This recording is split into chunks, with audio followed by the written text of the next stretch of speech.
Hey guys, welcome to Dark Knight Nation for part 2 of our New York Comic Con coverage of the Geoff John Spotlight panel. If you haven't watched it already, make sure to check out part 1, where I discuss and show live footage of Geoff Johns chatting all of the movie and TV projects he's been working on.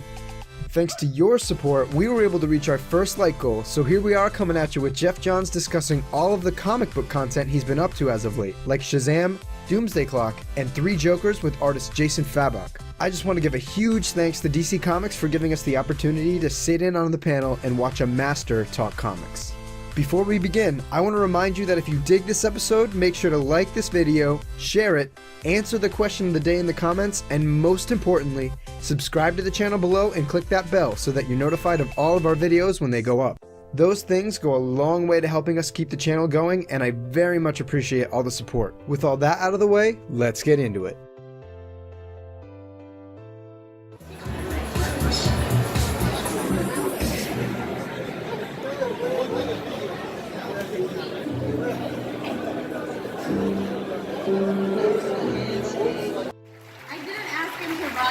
Just how he functions. I love you too. So how you doing, sir? Good, how are you? Good. When they asked me to do this panel, I was really excited because doing DCL Access for so long, there's so many times where we've gotten to chat, but usually it's a limited amount of time about a couple of things. This time we get to talk about a lot of stuff, and I'm really excited because I got to see you a little bit earlier this week at New York Comic Con. Were any of you guys at the Titans premiere? Come on out here, sir.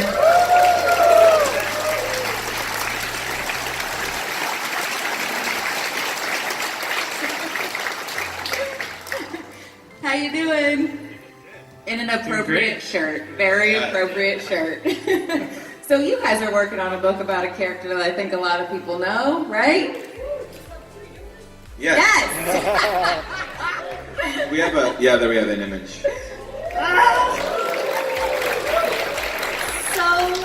Crazy, so awesome. I know that we've got some images to talk about here, but before we get into that, I really want to talk about, for the two of you guys, what is it like working together on this book? How do you guys collaborate? Well, this is a story I talked to Jay about, a long time ago now. And 2 years ago. And I think the coolest thing about this story is that nobody knows anything about this story. Except for these two. Right. But we, it's a totally different tone. It's obviously Batman and Joker, and it's a pretty mature take on the characters, I think. But it's something that I've never ever gotten to really write a Batman or Joker story, and you've never really drawn a big one. No, I haven't drawn any Joker really. So you're like, I'm going to take on 3. It's fine. Yeah. So I had this story idea, and we really wanted to do a story. It's 3 issues, 3 prestige format issues, so it's like 46 pages an issue, and we wanted to tell like the best Joker story, the best Batman story, the best Barbara and Jason story that we could with these characters. And so Jay actually flew out to LA, and we spent a couple days just talking. And I have this giant whiteboard in my office, and I put stories up there. Yeah. That's how I need to see the whole story. And I plotted it page by page, the whole thing. Like we know the whole story, literally page by page right now. So that's how we started. Was there anything that when you guys were working on it together that he might have said to you that he's like, I want to do this, and you're like, oh, okay, yeah, this is gonna take some effort. Well, this whole book is a lot of work, but I'm enjoying this book so much. Like I love getting up every morning and working on this thing, and I'm very proud of every page I've drawn, which is something you don't. A lot of times when you're working on a monthly book, you're just trying to cut corners. You're trying to get pages done as quickly as possible. But with this, we're taking our time, and every time I hand in a page, I'm really proud of it. And that's just something. It's a different kind of feeling. I feel that the story, there's a magic to it. Mm-hmm. And when we were writing it up on the whiteboard, I think I said something like I had chills. I really felt like Geoff has come up with the ultimate Batman Joker story, and I think you guys are going to really love it. Well, and there was something the pages you're super proud of, and I think there might be some stuff we have might some get art, to look these are at, some right? panels. Little teasers. So the three main characters. Yeah. I love it. Good reaction. I love That's a good reaction. but Jeff's just like, yeah. Yeah. It's like, the three main characters are Barbara, Bruce, and Ja'son. And I've never had a chance to write Barbara or Bruce or Ja'son in any real way when they're the main characters in the story. And so for me, it's a thrill to be able to, I tend to gravitate towards characters that need help. And to me, Batman doesn't need help. Batman is awesome. Like, Batman's great. People love Batman. But kind of taking, putting my foot in the water here with the Bat universe with Jay, it's just awesome. And you look at those images, and we really wanted to go for a classic look at these characters. The book we're trying to make a little bit of a timeless story, even though it's in continuity. We have some more images too.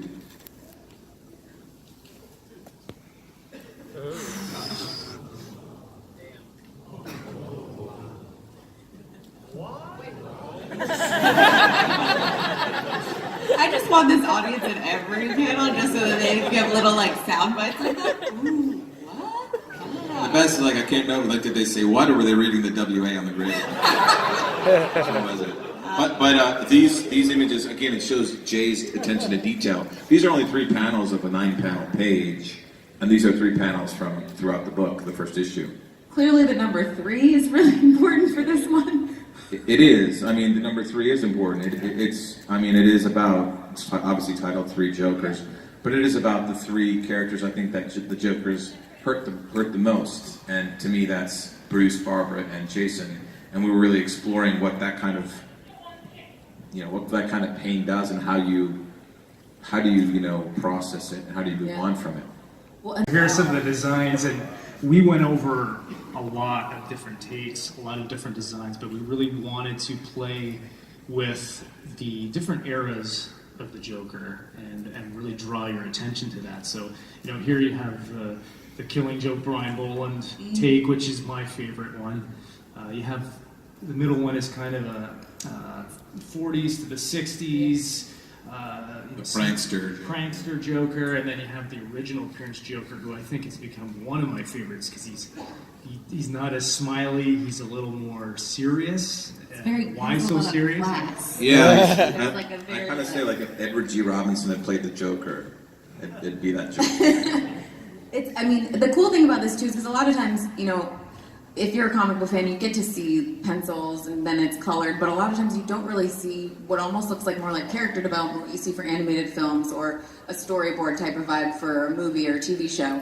What was it like for you getting to do something like that with these characters, especially when you're these are going to be for some people, they're hopefully iconic versions of these characters for them? Yeah, I've been a Batman fan ever since I was a little kid. And, with this image, the first Batman thing I was ever introduced to was Batman 1989.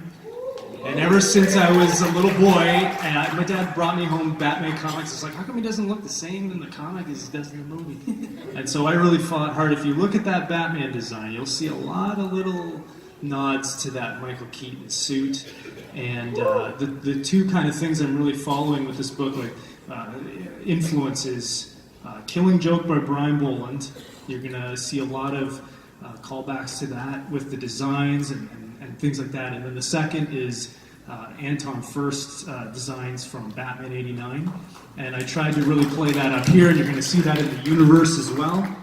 With Batgirl, Jeff and I had a ton of different designs. I really wanted something classic, and Jeff said, let's just do the original design. Yeah, I love Barbara Gordon, and for us, again, we feel like these characters obviously have a lot of costumes and they operate, in different costumes at times. But for Barbara, I love Barbara Gordon, and one of my favorite characters to write. I think she's so compelling with what she's gone through, who she is, and what she has become now. And I really did want to go back to, I love the yellow boots and the yellow bat, and I wanted to go back to the kind of classic, for our story, the classic Barbara Gordon. And then you have Jason Todd, and again, we went through a bunch of different designs, and Jeff said, hey, what if we play up the Robin angle? Yeah. If we go back to Hush, remember there was that great scene in Hush where Clayface is impersonating Ja'son Todd, and he had this really cool looking outfit. And so we kind of played with that. And that jacket that he's wearing, going back to Brian Boland, is the same jacket that you see some of the Joker thugs in the scene with Barbara Gordon when she gets shot. One of the thugs in the background has a leather jacket like that, and so I'm playing up to that 80s aesthetic there. So again, there's lots of Easter eggs in this book. Every page has something on it that fans, if you know your Batman history, you're going to be like. And I think with Ja'son Todd, yeah, I know now it's like, okay, that's not how the Batmobile. So cool. But like really quickly, Ja'son Todd to me, I don't think he's ever really let Robin go. Like I actually think I wanted to bring back the vision of Robin under the hood and with this red vest, because there's an aspect of our story where you're going to get to know Ja'son, I think, in a more, probably a deeper way than maybe you have in the past.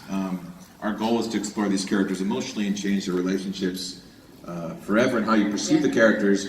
You're going to learn about the characters and see things unfold about the characters that will I think change your perception on who they are. Yeah. And what they think of each other. This just shows you. We almost like, hey, Fabok. I like how Fabsmobile.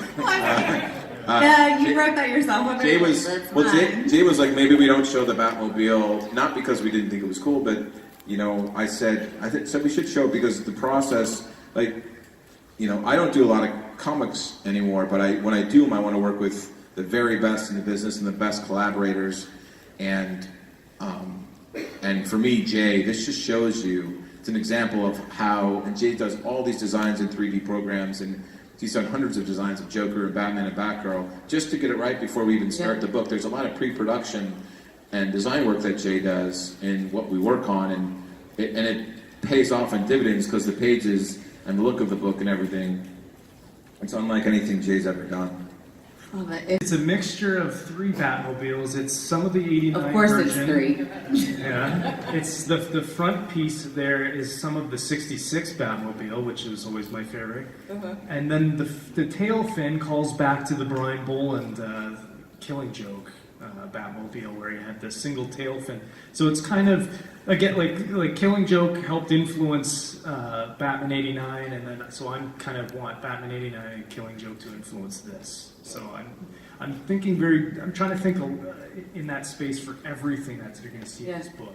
Well, and talking about just kind of taking different pieces from DC history, let's get into talking about Doomsday Clock. Okay, Doomsday Clock. Okay, so they really didn't give us a hell of a lot about the plot of this upcoming 3 Joker story, but it doesn't change the fact that I am beyond excited.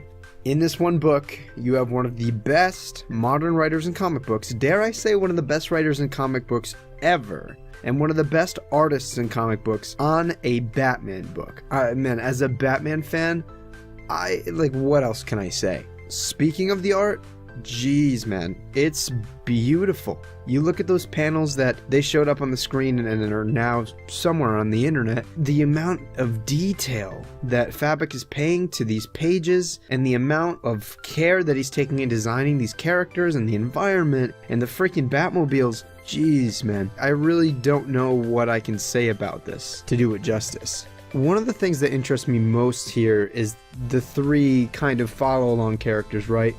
We have Bruce, Barbara, and Ja'son, who have inarguably lost the most to the Joker, or have, I guess, been impacted the most by the Joker. And I almost wonder if each of those 3 members of the Bat family are going to pair off with a Joker, whichever Joker impacted them most, right? One of them, the Killing Joke Joker, will probably pair off with Barbara. The mid-60s to late 80s Joker will probably pair off with Ja'son. And the OG Joker, I imagine, will pair off with Batman and see what that brings us to. But I am really freaking excited. I think the use of the 9-panel grid is going to be a really subtle and poignant way to direct the book, really visually, and the time framing of everything, I guess. Just, man, I'm so excited. Geoff Johns on a Batman book in continuity. And to be honest, I think Geoff Johns' best stories are the ones that are in continuity because he just knows how to play in that ballpark. But if you guys aren't already excited, I think you should be. Also, not to mention, this will be a Black Label book, so there's going to be a lot less restriction on it, unless there's a penis in there. That's right, I said it. #BatWang forever. Cool. So let's move on into Geoff Johns talking a little bit about Doomsday Clock. I feel like when this idea first got mentioned, I remember hearing about it and I was like, are you, what? You've got to be kidding me. This is not really happening. And then we get to read comics and we're reading issues and seeing what's going on, and fans are reacting like everybody in here did when you just say Doomsday Clock. That image alone is so iconic. What is it like for you guys getting to experience, fans' reaction to where you're at in the book now? I mean, it's been great. The last issue that came out, I'm going to spoil it, so hopefully people have read it. But the last issue that He came out... gave you a heads up, so... Dr. Manhattan... He really did spoil it. Dr. Manhattan finally made an appearance, and I think revealed a lot about where this book is going, and this kind of ticking clock, literal ticking clock between Manhattan and Superman. And this question posed is, when Manhattan sees nothing ahead, and the last image he sees is of Superman attacking him, what does that mean? Does that mean Superman destroys him, or does that mean he destroys everything? And that's really the question that's posed, and the question that Manhattan's desperate to kind of just know. Yeah. And we'll see Manhattan, and we also started to tease out what Manhattan's done to the DC universe in the case of like someone like Alan Scott. And some images we have coming up will show it a little bit even further. Yeah, we have these two covers. Yeah, I love those covers. I mean, one's a Legion flight ring with some frozen blood in space, and that's Mars, of course. And then the other one is, Manhattan and I guess the DC universe. Everybody's gone. So these are some upcoming covers. It's like, how much fun is it for you guys to have these opportunities to draw something like that, work on something like that, where you're like, we might change, obviously, the whole universe, or do something where you're like, these are all characters that are maybe going to get wiped out. I don't know, maybe. I mean, really, the story of like using the Watchmen characters in the DC universe in one story. Gary Frank and I've talked about it a lot. We were really hesitant to do it for a lot of reasons, but once the story came into my head and I talked to Gary about it, and we were like, you know what, we think we can pull off a really great story that people will like, and so far I've been really, thank you guys for giving the book a shot. I mean, honestly, it's nice to see people open to the idea and then enjoying the book, and the new characters like Mom and Marionette and the new Rorschach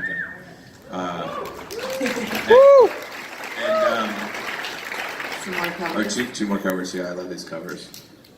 So one of those is these are the covers of issue 10. Those last covers were issue 9. Gary Frank is the best comic book artist working on today. He's my hero. Like I love. Yeah, he's insane. And this cover on the left is Nathaniel Dusk, which is a movie that has been playing kind of in the background. And on the right there is Carver Pullman as a kid, who's reading All-Star Comics number 3. And if you look at, obviously close down at the end of the table, there's another character that's not usually a member of the Justice Society.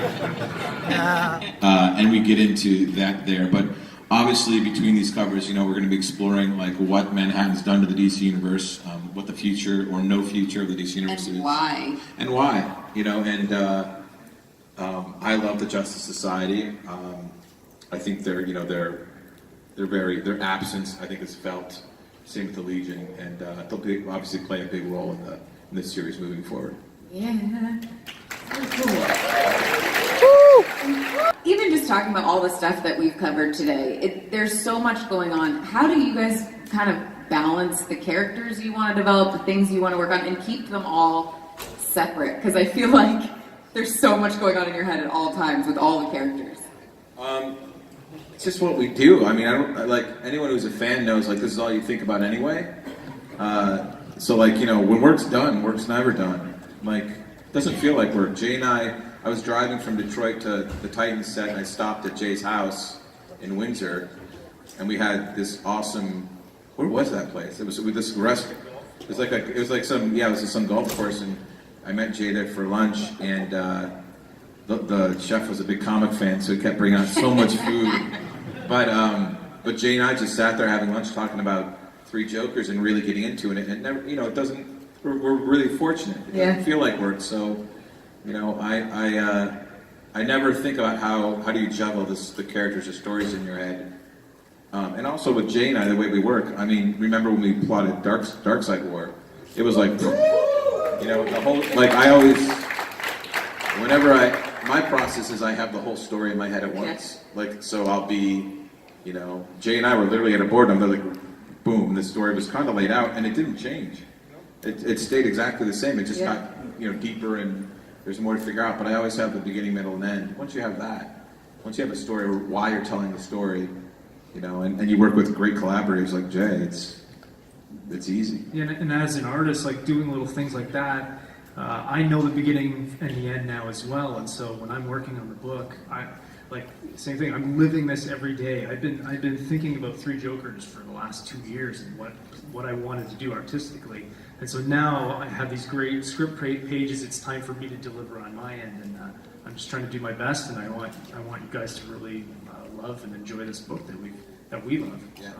But I think from the reaction from the images that we saw today, I don't think you guys have anything to worry about. I want to ask you just one last question with all the fans that are here today. So many of you guys I know are just comic book reader fans, but I know there's people who write and artists out there who are working on projects. If there's one piece of advice that you guys could give to somebody who wants to write or someone who wants to do art, what would you tell them? And the last thing would be collaborating. Is there a good tip that you can give people about working together?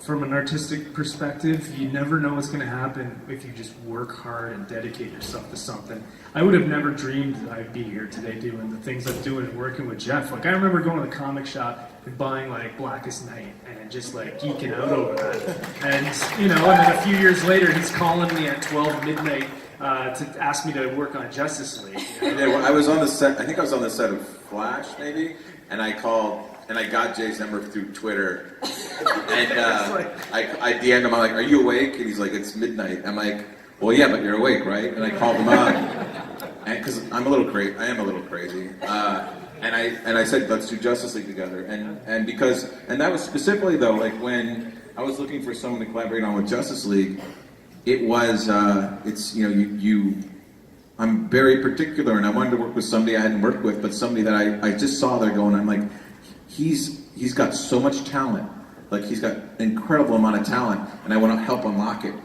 you know, and that's where the collaboration. That's where the collaboration, because we help each other. Like, I don't just give him a script. I talk to Jay incessantly. We meet and we go over the story. Because if we both know the story we're telling, what we're trying to do, we help each other. Because I'm like, Jay, what about this? And he says, what about that? And it becomes a real collaboration and a pure collaboration. Because in comics, it's only the writer and the artist, and that's the story. And then as far as like collaboration, if you're an artist, find a great writer, and if you're a writer, find a great artist. And when you find those collaborations, and you won't right away, but when you find those collaborations, you know, you want to stick with it because they're not easy to find. And like, you know, I work with the same artists over and over and over. I've worked with Jay consistently for years now, and it's super rewarding. If I could work with Geoff for the next 20 years, I'd do it. I don't know if I'm going to write for 20 years, but no. I'll try. Yeah. Don't say stuff like that. Well, and on that note, I want to say a huge thank you to all of you guys for coming out today, and thank you to these two guys. All right, so Geoff didn't really reveal too much about the plot of Doomsday Clock, but nevertheless, I'm so freaking excited. I can't lie, the whole bi-monthly shipping has definitely slowed things down a lot for me. I've actually gone through this mindset that I'm gonna wait until we hit the end to catch back up. I think I stopped reading around issue 4 or 5. I realized I was forgetting what was happening in every issue, so at this point, once we get to like issue 10, I'll probably just go back and reread the whole thing. Fun fact, the first YouTube video I ever did was a review on Doomsday Clock number 4. It was really bad, so I'm not going to suggest you watch it. But it exists. It's out there, people. So here Geoff reveals a couple covers by Gary Frank, and man, they are stunning. One of which being a Legion ring floating in space with some blood. I mean, I don't think any of us find it a surprise that we're going to be getting more of the Legion. It's been teased at since DC Universe Rebirth. and then through The Button and in early Doomsday Clock. So I'm excited to see where this goes. I'm personally not a huge Legion fan, and it's not because I've read them and dislike them. I just don't have a lot of Legion exposure, but I'm still really excited because I feel like it's indicative of legacy and everything that Geoff Johns was trying to do with shaping DC Universe after the Rebirth Initiative. But also that cover, and it's actually the thumbnail, you're probably looking at it to some extent right now, of Dr. Manhattan wiping out the characters of the DC Universe. I mean, it's evocative. I really can't say anything other than that. It just gets a reaction. It's actually the background photo on my phone right now. So if that doesn't say something, I don't know what does. Geoff Johns, for me in this series, from what I've read to so far, is doing a great job at meshing the tonal style of Alan Moore and the voicing of narration. You know, I don't think I could ask for any more than that. I don't know the end, obviously, and we're not really even close. But the fact that Geoff is taking that much care into designing that level of specificity in the script and in the storyboarding, I think is incredible. And again, as a Watchmen fan, I love this book. I know there's a lot of really, really conservative Watchmen fans who will never let this book go by, and they're also probably the idiots that are burning the books. But, you know, it's a stellar book from what I had read up to, and the art is stunning. Earlier on in the footage, Ja'son Fabok said that Gary Frank is the best artist in comic books today, and while I don't know if he's the best, he's certainly up there, and there's no getting away from that. In terms of the plot, though, I'm really excited to see what exactly Dr. Manhattan's been dipping his hands in terms of the DC Universe. I think that once we learn whatever he's been up to, our minds are going to be blown. Like, I'm excited as shit to see what's happening here. Also, that Doomsday Clock cover where he's sitting at the table with the JSA, I just thought it was really funny. But again, this probably has some really serious implications to what's going to be going on here. I mean, all I can say here is that I cannot wait, and this book has not disappointed me yet. Alrighty folks, that's it for part 2 of our coverage on the Geoff Johns Spotlight panel at New York Comic Con. And again, another thanks to all of you that showed so much support on part 1. If you know anyone who might be interested in the continuity god Geoff Johns talking comics, make sure to share this video with them. Most importantly, don't forget, if you enjoyed this video, make sure to smack that like button below and answer the question of the day down in the comments. Also, if you want to join a community of comic book fans, be absolutely sure to subscribe to the channel below and click that bell button so that you're notified when all of our videos go up. That goes a long way to help keeping the channel going and create new content. Thanks again for watching, and we'll catch you guys in the next video from Dark Knight Nation.